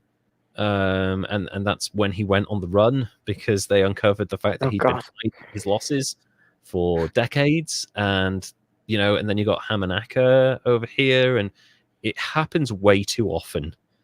And that's crazy. Like being able to influence the markets just by participating in the markets, whereas most people don't have that level of agency. Exactly. I think because he was given such a level of freedom by this company that they were like, listen, they own 5% of the world's copper interests and mines and stuff like that. So this is a huge amount of copper. And he was like, instead of thinking, right, well, I'm going to try and build a portfolio really slowly, he's like, I'm going to fuck with the market and get as much money as possible. And so his strategies, aggressive strategies, involved sorry, it's repeating itself here, unauthorized trading and hiding losses for over a decade. So not only was he aggressive, but he would like hide his losses in like shell accounts that had no link to the copper trading thing, and they were just sort of there, and nobody really realized where the money was going because apparently no one checked in on him. The scandal resulted in losses of over $2.6 billion for Sumitomo and led to Hamanaka's arrest. Adjusted for inflation, that figure comes to $5.2 billion in 2024 money. So that's a lot of money for 1996. That's a lot of money for, like, the amount of cycling teams you could buy with that. Like the amount of EPO you could purchase with that much money, like that's all the EPO in the world. It's funny because like I can remember, like this is 1996, so I would have been like 15. You didn't hear the word billions a lot at this point. Like you heard millions, tens of millions, hundreds of millions sometimes, but I rarely heard the word billions until like the financial crisis of 2007-8. You know, that's when you're like, oh my god, really? Iceland, Greece, cheers. You know, and that's when you start hearing the word billions thrown around like it's like candy, basically. So Hamanaka was also known for his extravagant lifestyle and was often seen driving incredibly expensive cars, plural, and wearing designer clothes. He was also, and this one gets me a little bit, he was also known for his love of golf and was a member of several exclusive golf clubs. I didn't know that that was a thing. Like, how many golf clubs do you need to be a member of, really? Like, I know people that are a member of a golf club, but like multiple different golf clubs at the same time, like that's a lot of money. Yeah. Tee fee or green fees or whatever it is. Yeah, they're pricey anyway. But exactly. like, yeah, I guess if you're different continents, if you're traveling a lot, you probably. But then it's also weird, like the countries where there are lots of golf, like Denmark seems to have a weird, like disproportionately huge amount of golf clubs compared to what you'd expect. There are a lot of Danes that like golfing, clearly. You know? Must be. But yeah, I didn't know. Yeah, the attraction of golf, I guess, is the exclusivity as well of feeling elite. Yeah, he's like part of that crowd. Yeah. But also, like, I'd imagine as someone who's a trader, as someone who needs connections, like maybe taking this person out for a round of golf might be a good thing to do. And like, oh yeah, you know, we're in New York, we're doing this deal. Also, I happen to be a member of this club. And like, oh, he's from Japan, but he's a member of the golf club over here. Like that, I guess that I understand that to a certain extent, but still, like, what the fuck? Despite his involvement in the scandal, Hamanaka remained a respected figure in the copper industry for years afterwards, but it was kind of interrupted. His actions had significant impact on Sumitomo and the copper markets as a whole. Before the Sumitomo Copper Scandal in 1996, the copper trading market was a highly competitive and lucrative industry. Copper was in high demand due to its obvious industrial applications, such as electrical wiring and plumbing. The price of copper fluctuated based on supply and demand, as with everything else that's traded, as well as other factors such as political instability and economic conditions. So it's like any other market in the world with commodities. The copper trading market was dominated by a few large players, the main one being Sumitomo Corporation. Yasuo Hamanaka, obviously a veteran trader at this point, was the head of the division and had a reputation for being successful and influential inside the industry when trading, but also away from the trading floor, with people within the industry kind of chumming up to them and basically trying to bring them on board. Kind of similar to cycling, he built up an all-star team and try and poach people constantly as well. Yeah. His strategies were known for their complexity and the high level of risk involved. He often used a technique called hoarding, where he would buy large amounts of copper, huge amounts of copper, hold on to it, creating an artificial shortage in the market, and then driving up prices and then selling it. It's basically what's happening. It should be illegal. Illegal? Yes, it was. But he got away with it. It's one of those things where I guess it was an open secret, but no one's stopping him. And it still happens. This is still going on with oil and gas and food markets to this day. You know, obviously, when the war in Ukraine, the special military operation, you know, obviously gas prices shot up because all of a sudden you have trade embargoes and gas is being withheld. And, you know, whenever we had the, Gulf states would withdraw support for oil, you know, that's market manipulation as well. Food markets as well, people hoarding specific ingredients and grain, and that manipulates the market as well. It still happens. It's just generally not one person doing it, which it was in this case. Like, if one person does it, it's a crime. If it's a government, if a company does it, or a government does it, or a business does it, it's like It's smart Okay, market manipulation, you know. The strategy was successful for many years and helped Sumitomo become one of the largest copper traders in the world. Overall, the copper trading market before the scandal was very complex, and the company itself began to dominate it through these specific tactics. The market was going back to futures and contracts and market manipulation. Now, Sumitomo Hamanaka was able to accumulate a significant position in the copper market through the use of future contracts. So these contracts allowed him to purchase copper at a predetermined price, usually like middle of the road, not particularly high or low, with the intention of selling it later at a higher price, which is, it's a very smart trading policy. Hamanaka's strategy involved buying massive amounts of future positions and quantities, which obviously drove up the price, and he would then sell these contracts to other traders for a huge profit, causing the price of copper to drop, and then he'd buy it back off them at the new, much lower price, and then hoard it all and drive it up again, and it's just a constant cycle of profit. So, and nobody else can really do anything with it because he's holding huge reserves of copper. So there's always going to be a naturally kind of weird fluctuation in the market, which is an incredibly illegal thing to do. The cycle of buying and selling futures contracts allowed Hamanaka to manipulate the copper market. However, his actions eventually caught the attention of regulators and led to the exposure of his fraudulent activities. How did they not see something like that right away? This happened for 10 years. God, yeah. Wait a minute. Yeah. Why does it keep going? And why did it start when this guy came into the market? Like, why does it keep massively going up and down? And also, how has he joined all these different golf clubs? Like, there's something we should investigate there. They were complex and involved a lot of manipulation, which went unnoticed or ignored by regulators. He would he'd also use borrowed funds to increase his buying position. This allowed him to make larger profits, but also increase the level of risk, because obviously you're borrowing money from the company, and the company eventually will run out of money and come looking into it, which happened. Hamanaka was also known for large quantities of buying copper at a rapid pace and then selling it at a rapid pace, which is also, like, when it comes to betting, as soon as you see that sort of betting activity, you know that there's some sort of fix in. So the fact that the markets allowed it to happen probably means someone was asleep at the wheel over that. So it was seen as the scandal was seen as a direct result of Hamanaka's manipulation of the futures market.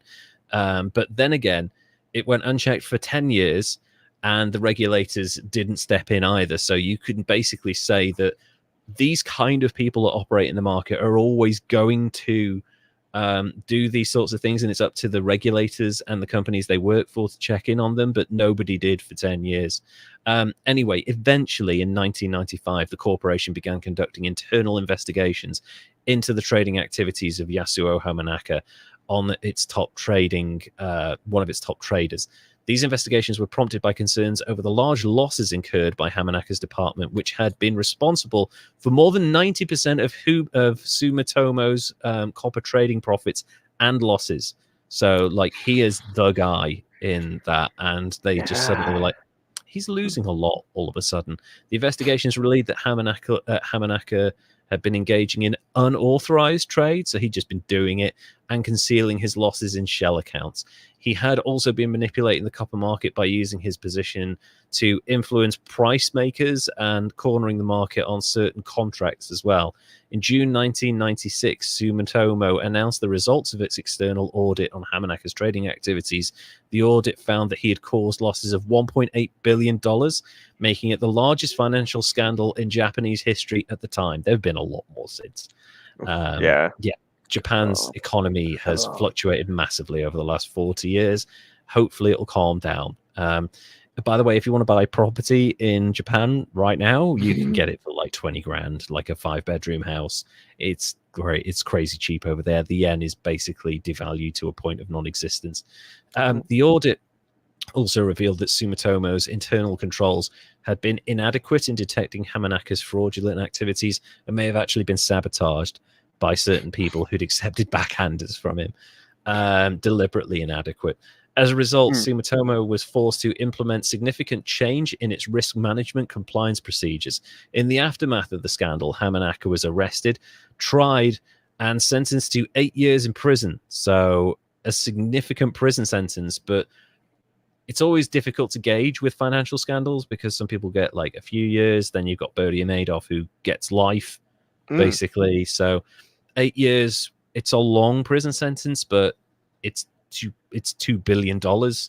So, you know, is it proportional? It's hard to say, really. So Sumitomo was also fined $200 million by the Japanese government for its role in the scandal, the equivalent of $400 million in 2024 money, mere pocket change for this company, as it would turn out. The also had severe consequences for the company. The losses incurred in the unauthorized trading eventually mounted to $2.6 billion, as we mentioned earlier. But as a result, Sumitomo had to pay this fine of $150 million. They argued it down to in the end to the regulatory authorities, $300 million in 2024 money. The company also suffered a significant blow to its reputation, which resulted in a sharp decline in its stock price. So on top of the $150 million in fines, they also lost billions in their value. The scandal had a ripple effect on the global copper market. The market witnessed a sharp increase in copper price due to the sudden reduction in supply caused by Sumitomo's withdrawal from the market because of the scandal. It also led to a loss of confidence in copper market, which resulted in reduced trading volumes, and also in commodities in general. Other than gold and silver, a lot of people were like, we're not dealing with this anymore because one person managed to manipulate an entire market, and we don't want anything to do with that. So Hamanaka was ordered to pay restitution to Sumitomo on top of his personal fine by the government to the tune of several $1 million, but nowhere near the $150 million that the company itself had to pay. The scandal also resulted in increased regulatory scrutiny of the commodities market, with authorities implementing strict regulations to prevent similar incidents from occurring in the future. You mean they had to do their jobs? Do you reckon that when he was fined, did he go, well, I've got a plan. I know how to make all this money back that I've just had to pay. Yeah. Do you want to play me on the golf course? We can bet by the hole. Yeah, like I like, listen, guys, I have a plan, right? We go into gold and we go into futures. Like, this is the same shit you pulled in copper. What are you doing? I wonder how long he thought, like, how long that thought crossed his mind for. Though. It's like, can I do this again? Yeah.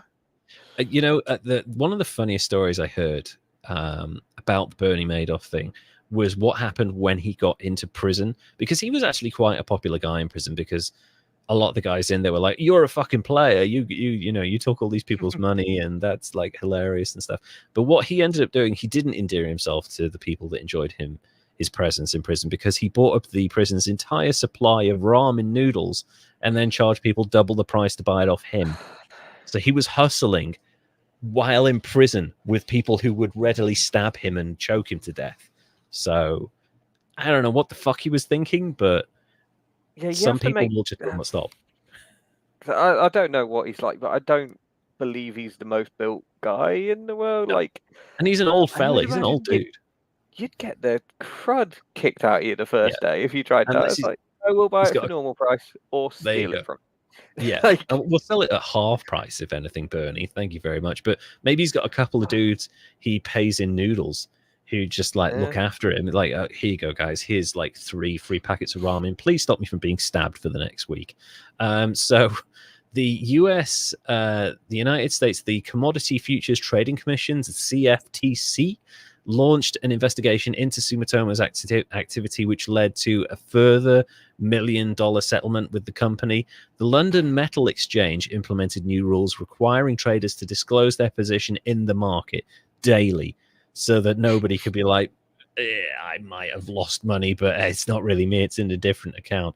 The LME also introduced daily price limits to prevent excessive price movements, which, why doesn't every market have that? limits on people's stupidity would probably be a good thing in markets. Other exchanges and regulators also implemented new rules and guidelines in response to the Sumitomo scandal. Some of them were actually kind of like doing a Landis. Some of them were kind of named after Sumitomo or Copper or Mr. Hamanaka over there. Like some of them actually kind of bear their names a little bit. The International Organization of Securities Commissions issued a report on market manipulation, which provided guidance on detecting and preventing manipulation in the commodities market. A little bit late, but okay.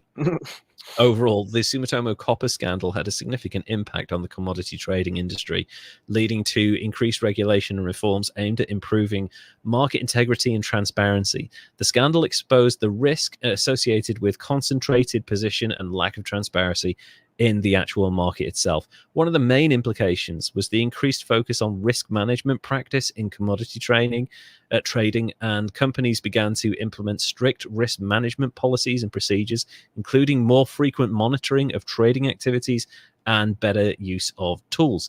Another implication was the increased regulatory scrutiny of the actual trading market. Regulators began to actually pay attention to the activities of commodity traders and implementing new rules and regulations to ensure transparency. The Sumitomo scandal also highlighted the importance of diversification in commodity trading. Companies began to diversify their trading portfolios to reduce their exposure to individual lunatics who decide to manipulate markets, because, like they said, this one guy had the power to influence 90% of the income or losses they got from this one commodity. So is that possibly why like Yamaha do like everything? So do like keyboards and motorbikes. Yes. Motorbikes and probably hot air balloons and like every mode of transportation. It's one of the reasons why diversification is seen as such an important thing. One of my favorite stories is so in a certain part of Germany, prostitution is legalized, and the ladies themselves and the guys who are there as well, they are regulated. They're also there's CCTV cameras, they've got protection, they've got on-site security and stuff like that. They also have essentially parking meters that they use to put, like, they clock in and out with, essentially. You know who manufactures those? Siemens. Which is just like, of all the companies to manufacture prostitution vending, like timing in and out machines, it would be Siemens. So you know, I can't think of a better one. I know the company that builds phones and trains also builds like pay and display for prostitution. So I think diversification is a very important thing, but this goes to show that one company can be brought down almost entirely by one man, which is kind of incredible.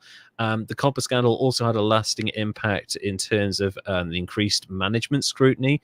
So people actually had to start doing their jobs. And also, one final note on all of this: none of this can be found on Sumitomo's Wikipedia page, keeping it in line with Japanese tradition of sweeping that shit right under the rug and never acknowledging that it happened at all.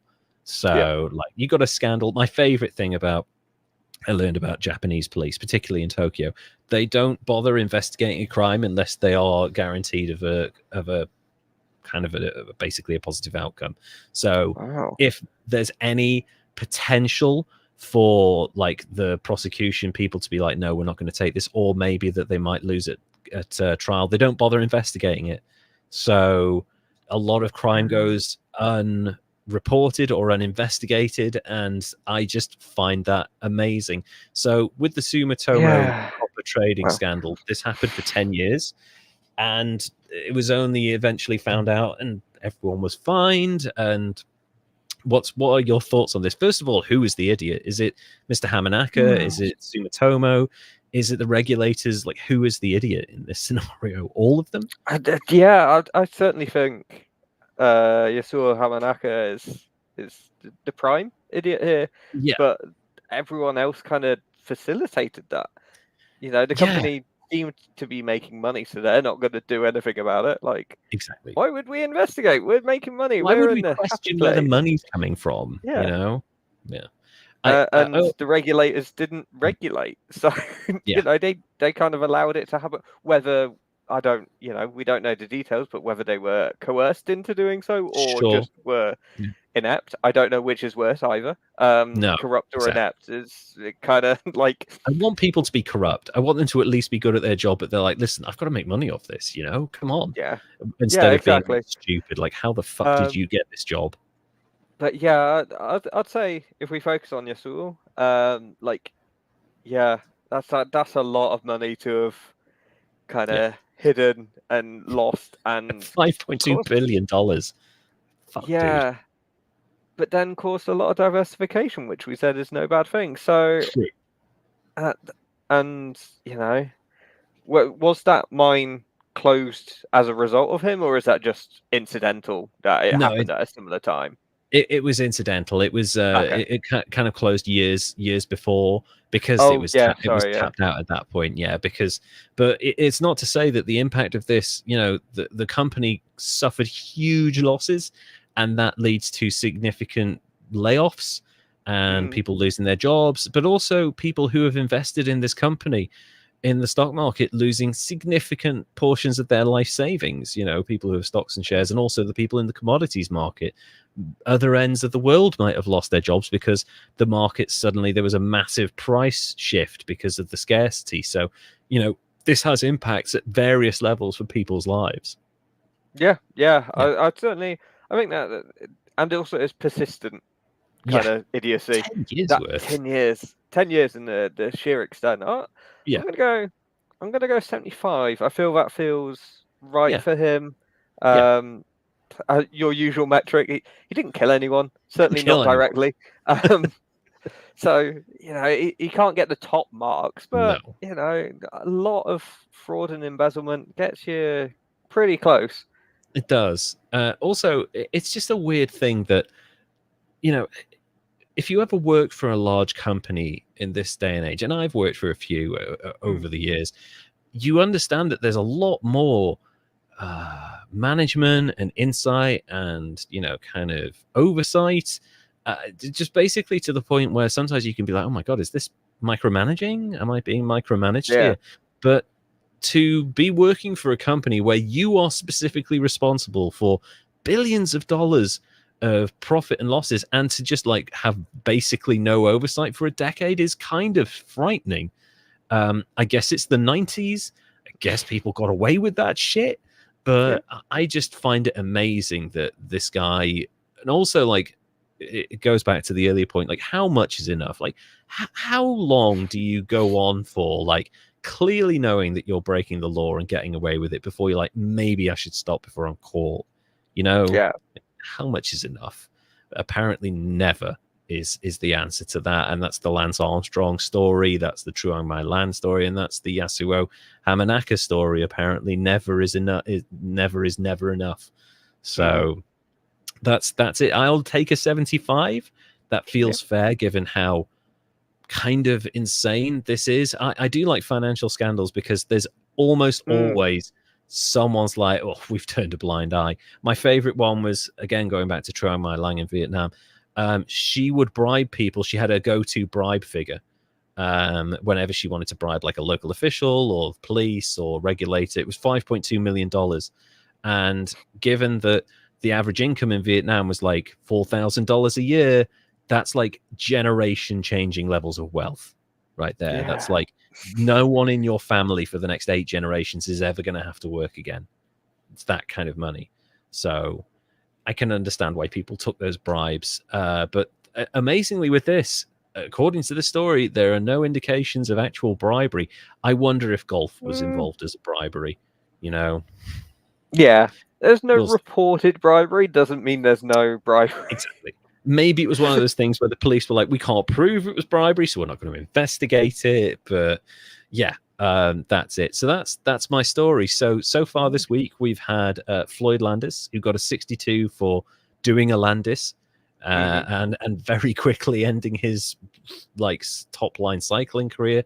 And then the Sumitomo Copper Scandal and Yasuo Hamanaka, who get a 75 for basically manipulating an entire market and causing the downfall of a centuries-old company. So that's our show for this week. Peter, thank you so much for your input. Please remind people about your podcast and where they can listen one more time. Yeah.